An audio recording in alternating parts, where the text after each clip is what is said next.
Good afternoon. Volodymyr, it's a privilege. Доброго дня, Володимире. Надзвичайно приємно, і це великий привілей для мене перебувати тут разом з тобою на британській землі. І шлях Британії України, він чітко вказаний, коли вже в нас є 10 тисяч воїнів, які тренуються тут в Британії, і ще більше будуть перебувати далі. I'm told they're already mastering the art of driving these 62-ton sophisticated weapons, which will soon be making a difference on the battlefield of your country. All over the United Kingdom, Ukrainian men and women are learning how to command and control NATO standard weapons, whether that is in drone warfare, tank operations, or basic training. Their dedication, courage, and determination is a credit to you and your country. And Volodymyr, your visit here today underlines our two countries' close and enduring friendship. We will always be by your side, your staunch and unwavering friends. And we both know the people of Ukraine's incredible strength and inspiring bravery will ultimately defeat tyranny. That is why we are training and arming them with the equipment they need to push back Russian forces. And as I said to you earlier today, we are also accelerating the delivery of our equipment, the equipment of our allies, to ensure that it reaches your front line in coming days and weeks, not months or years. The Ukrainian crews who arrived last week will be using Challenger 2 tanks to defend Ukraine's sovereign territory next month. And I'm pleased that today we have agreed that we will expand our training program, a program that has trained 10,000 troops in the last 6 months alone, to your Marines and fighter jet pilots, ensuring the armed forces of Ukraine are able to defend their country for generations to come. We must arm Ukraine in the short term, but we must bolster Ukraine for the long term. Your country cannot be left vulnerable to attack ever again. Today we have signed the London Declaration, further deepening our cooperation, and in the coming days we will mark a year since this needless and unprovoked invasion, and Russia will see more than ever that their tactics are only solidifying Western resolve, only convincing us to go further and faster to help you, Volodymyr, and we will. After all, you told me last week that collective international unity is your greatest weapon, and you can be sure that we will deliver on that, not just now, but long into the future. Thank you so much. Thank you so much, Prime Minister, шановний.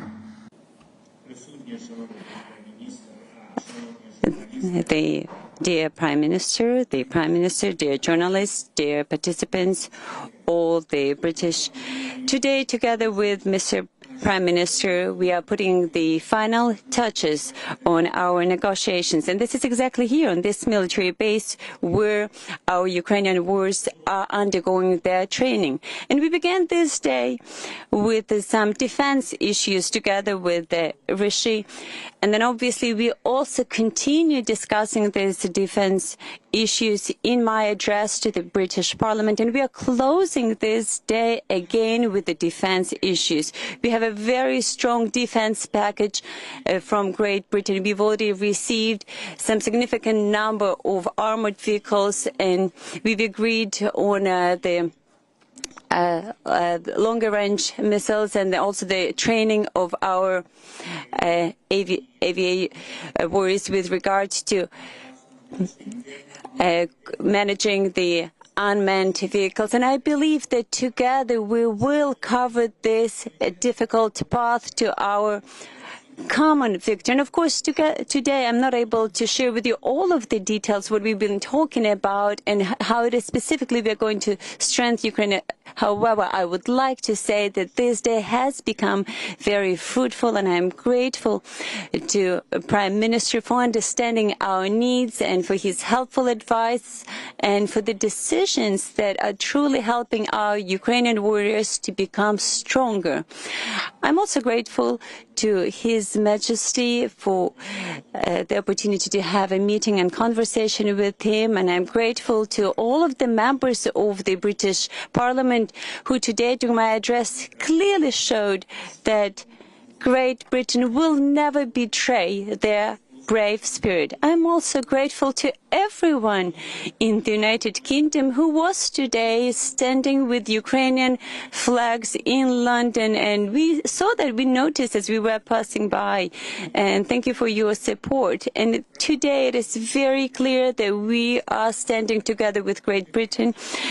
Together with the Prime Minister, we signed Declaration of Unity, a document that truly records principles of our interaction and mutual support.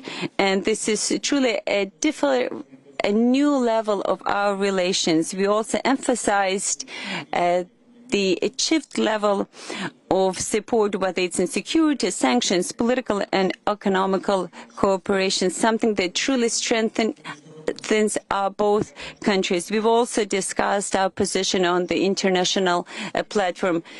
My deep gratitude to Rishi and all of Great Britain for your readiness and willingness to work with us in executing the Ukrainian peace formula. And I also would like to thank all of our Ukrainian warriors, whether it's every soldier, sergeant, officer, or general.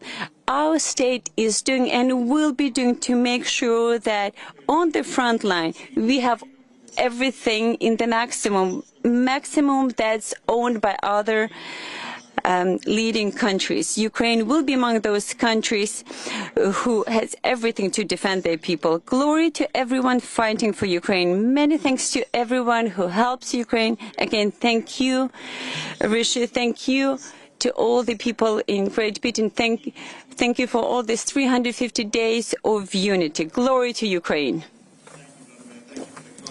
I think we have some time for a few questions from the media. Can we start with ITV News?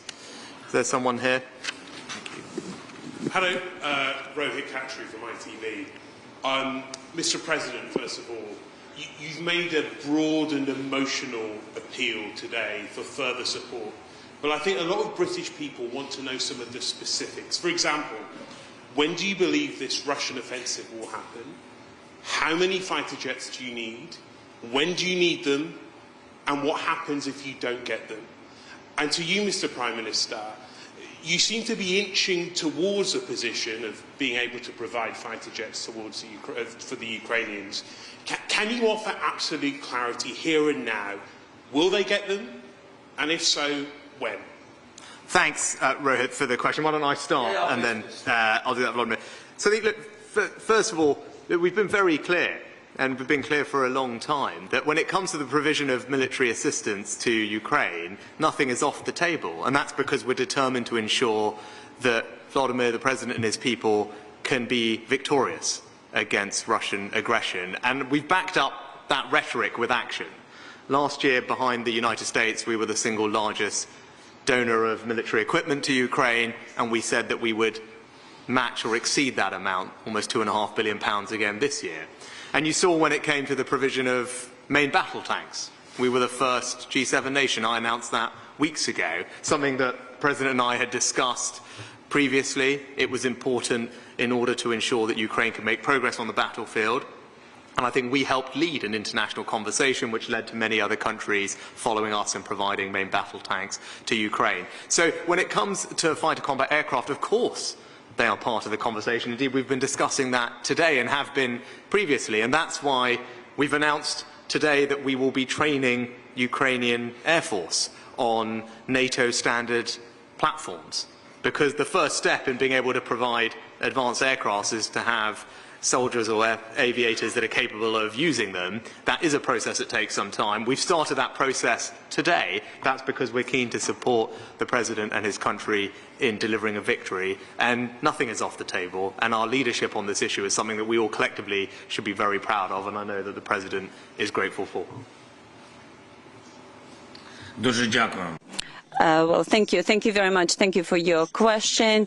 With regard to the equipment, that we need, of course, there's a lot of equipment we need and a lot of different equipment. It all depends on the situation, on the battlefield, on the kind of in the military direction, but also depends on what's happening within the country. You know how we are fighting against the Iranian drones. You know, there are hundreds and thousands of them, and we are fighting against them by various means, and that includes also our ballistic missiles, because these unmanned vehicles, these Iranian drones, they hit civilian infrastructure, educational infrastructure, hospitals, schools, civilians, you know, because they are trying to threaten Ukrainians, but they're trying to make them flee, but Ukrainians are not going to flee, because that is why when we talk about this, we do need air defense systems, and we are grateful to everyone who is providing them. And that also, when we have those systems, that allows people to go to work, and once people work, obviously this money, they'll not just go for pensions or other social welfare, but also this also goes to support our warriors. That's why it's very important that we have everything needed to support people in their jobs.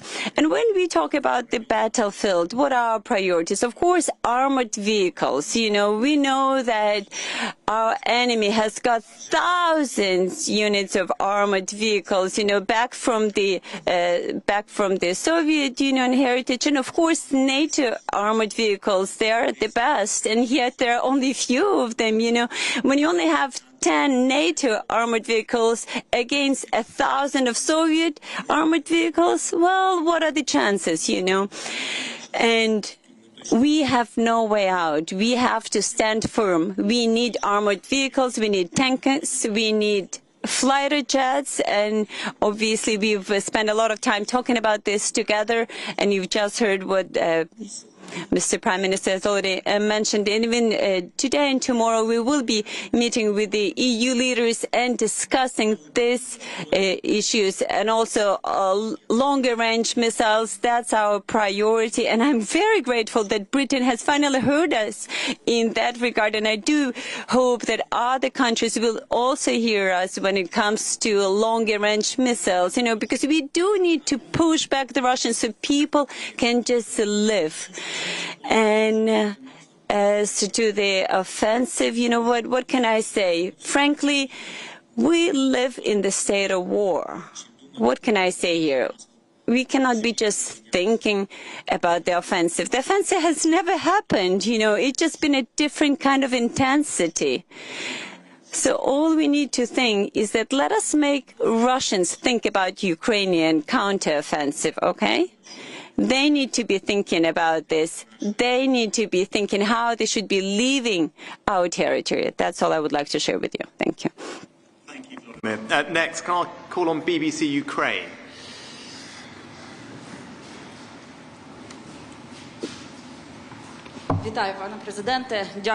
Greetings, Mr. President. I would really like to hug you, but I'm not allowed. Why not? Please, do give me a hug, you know.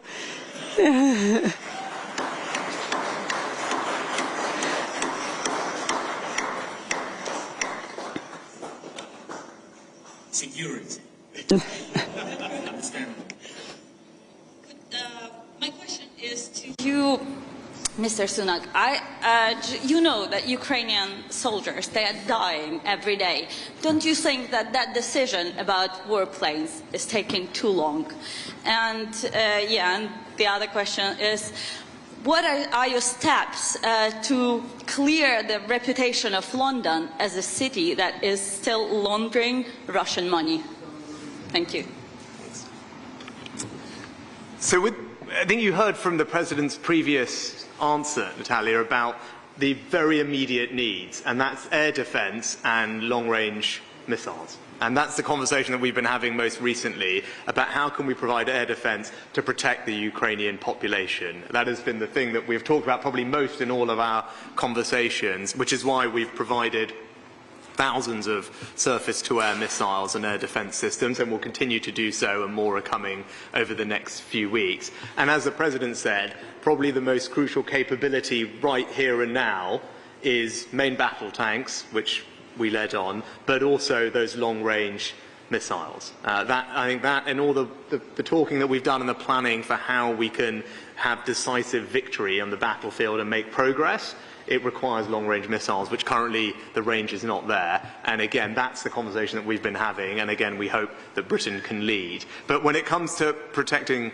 soldiers, I think we feel very acutely the tragedy and the hardship that your country and your countrymen are going through. And we've both had the privilege of meeting some of them today. I've met some of them in the past.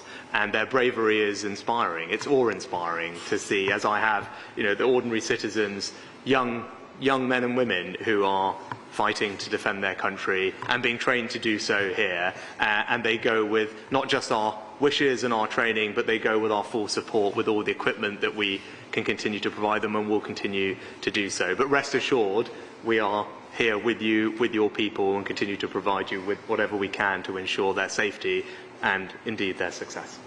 Thank you.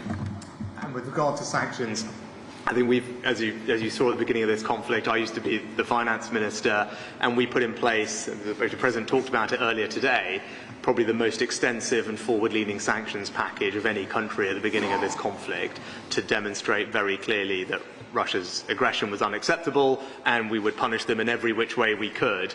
We've announced further sanctions today, but continually when it comes to sanctions, we have, I think, led. And you remember the conversations we had on things like SWIFT and banks right at the beginning of this conflict. Again, it was Britain that led the way in pushing for very strict sanctions, and as I said, we've announced further today. And wherever we can continue, to tighten them and do more, we will look to do so, as we have done today. Next, can we go to Sky News, please?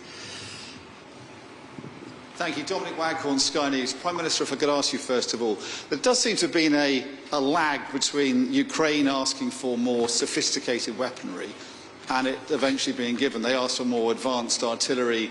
It was eventually sent. They've asked for tanks and they will be sent eventually. They now want fighter jets and we're training their pilots, but we're not sending the jets. Your predecessor, one of your predecessors, a close friend of President Zelensky, has wondered why we're not doing more. Why not send more so they can finish off the job now? What is holding the West back? Why is there that lag? Mr. President, good to see you again. If I could ask you about fighter jets, how urgently do you need them? And what does it mean for your country if you don't get them? So, I mean, I'll take that as the first question. And again, I probably the notion of the question, because I think we have continually led, actually, in the UK with the provision of equipment to Ukraine, and whether it was right at the beginning with anti-tank missiles, whether, as you heard from the President, the importance of armoured vehicles, I think we've sent hundreds, whether it's artillery guns, again, in the next few weeks, a new set of batteries of artillery guns will arrive, tanks we've already talked about, and we're training combat aircraft for the first time. Indeed, actually something that we should have probably been doing a long time ago, because we have a long-standing training relationship with Ukraine that predates the war, but that is something, as we look forward, we'll want to continue to do more of, as we want to make sure that the Ukrainian armed forces are trained on NATO standard equipment, and there's greater interoperability between Ukraine and NATO, which is very much something that we've been discussing. So I think actually we've continued to be on the forward-leading edge of it, and we're providing things as quickly as we can. The challenge of tanks are going to be on the battlefield, as I said, in a matter of weeks. I mean, you've seen the Ukrainian soldiers being trained on them as fast as we can, and we're providing them as fast as we can, and we know that they will make a difference. And I think the President would tell you, we've been having conversations for the few months that I've had this job, and relatively rapidly after we discuss what is necessary, Ukraine sees that we do respond, and then we galvanise others to respond too. That's what we have done, and that's what we'll continue to do. Дуже дякую. Thank you very much. And I would like to be honest with you here. In the history of this war, there are several pages, and one of these pages, so in fact even sections, maybe in this war, has been a very special section for our warriors, and also Great Britain providing equipment. And here we're talking about javelins as well. And then our people had to rise up, and they had to fight with what they had. You know, we're not doing any self-pitying here, okay? What they had, they were doing, and we were just grateful for whatever we were getting. And then we turned another page, you know, and then we turned into we all turned into fury, because Russians were just killing and murdering people, and they were raping people, and we were ready to have anything and use any kind of weapons just to destroy them. And then we turned another page, artillery. You know, we needed artillery. We needed to work in a different direction, and this is exactly where we received some help and support.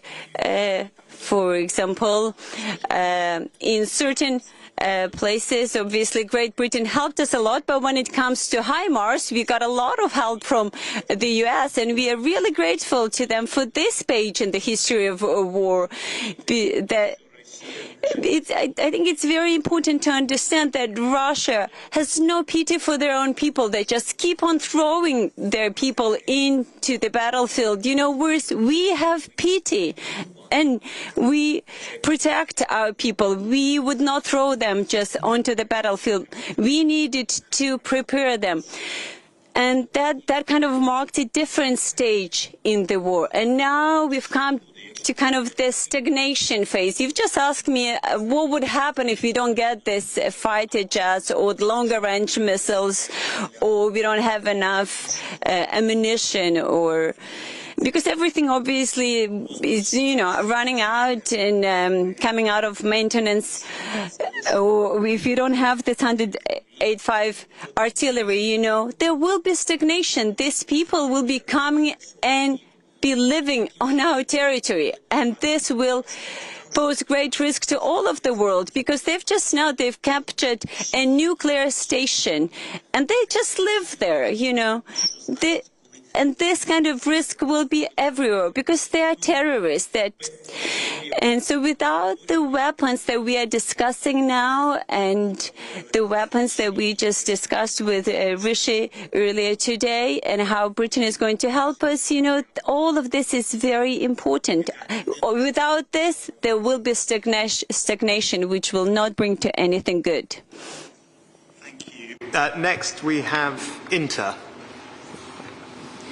Good evening, Mr. Prime Minister. Доброго вечора, пане президенте. Я після прес-конференції до вас підійду. Буде нечесно, якщо я залишусь без... I will come and see you after the press conference, because I would like to get a hug as well. Okay, so you've already summarized your day today, and yet I'm very interested in your personal impressions. You know, obviously, you've hardly spent even a handful of days outside of Ukraine, you know, in a different country, just under the peaceful sky. So what are your personal impressions? And what threatens me back at home?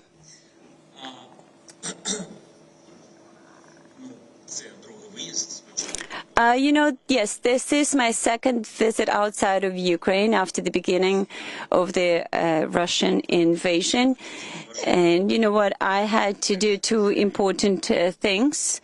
And first of all, I had to express our deep gratitude of all the Ukrainian people, to the people of Great Britain, to the government of Great Britain, to everyone who had been helping us to keep our land, to make sure that we don't lose it, because this is our land, which is dear to us. And you know, I think it's amazing that Great Britain has been so active in this fight.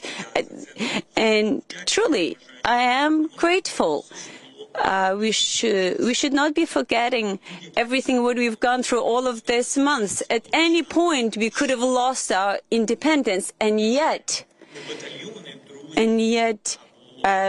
all of that time, we haven't had battalions, unfortunately, battalions of friends and allies, but yet we had a very strong unit of friends, partners, allies, and Great Britain has stood as our ally and friend here. And I also would like to say that whatever we can do, we should be doing. And this is what we are trying to do. We are trying to remember who has been with us from the very first day of the war, because we will get this victory, but it just doesn't happen overnight. And, our warriors, our partners, our people, those are the key, how would I put it, probably, those are the key aspects that helped us to be strong and to push back the enemy, yet the war has not ended.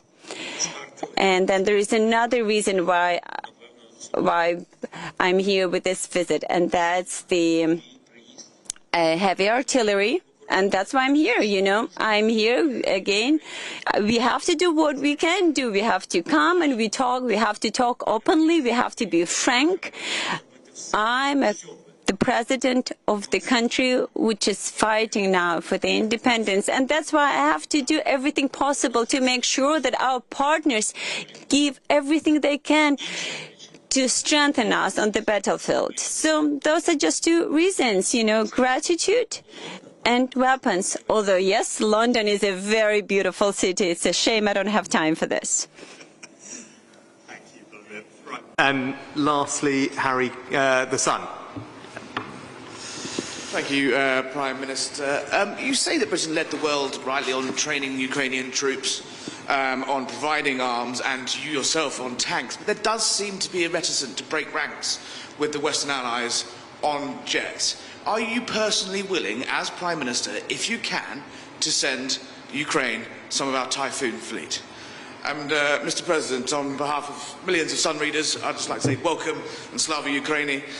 Boris Johnson says there's no conceivable reason for Britain and the West not to send you jets. What are the reasons that they're telling you privately, and are those reasons credible? Thank you very much, both. Thanks. So I think you're totally wrong to say that there's been any reticence.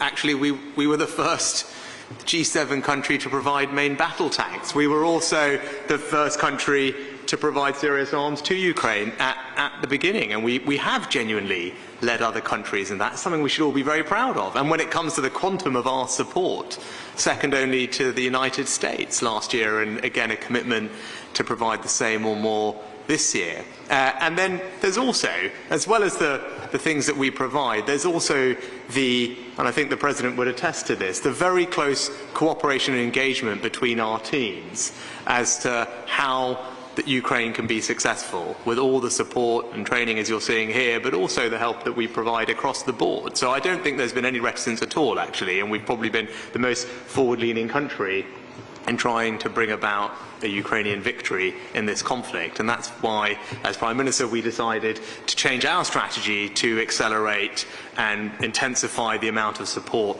that we give Ukraine so that we can bring about more decisive victory in a sooner period of time. And that's why I made the decision to provide tanks. And with regard to aircraft, as I said, we've already said nothing is off the table. And the first step on that has to be to have people who can fly what are very sophisticated pieces of kit. I mean, if you take someone who's brand new for a fighter jet, as Volodymyr would also say, it takes 3 years. And obviously that's not what we're working with because Ukraine has existing fighter pilots. But we do need to make sure that they can operate the aircraft that they could potentially be using, but also there's a supply chain around such sophisticated aircraft. Those are the conversations that the President and I are having, and making sure that we understand all the supply chain needs that go alongside aircraft like that, making sure that they can be used and used safely and kept safely. So we're having that conversation, and it's also a conversation we are having with our allies, because particularly some of the aircraft that we have are done through joint treaty with multiple other countries. And I think we've seen that with previous bits of kit that others have had to give. For aircraft, that is something that we are also involved in, because we have, as I said, there are other allies involved in the provision of those bits of equipment. And as the President said, he's on his way to Europe after this to pick up this conversation with our partners and allies over there. But where we can, throughout this conflict, we have been nothing but out in front, and proudly so. And I know the difference that it's making, and I know the President is grateful for it, and that's what we will continue to do. Я дуже вдячний. Truly, I am grateful. And again, even today, once again, I heard from Mr. Prime Minister the desire to provide fighter jets, and officially he declared that they can begin training our pilots.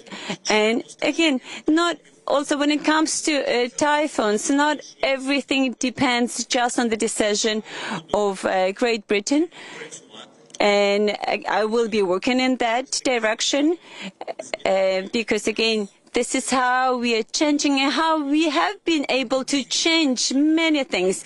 We are intensifying our diplomacy, and I do believe just within a day we will be able to meet with a dozen of EU leaders, and then we'll go back home, because this is obviously very important. Obviously, all of these conversations, they have to be taking place quickly.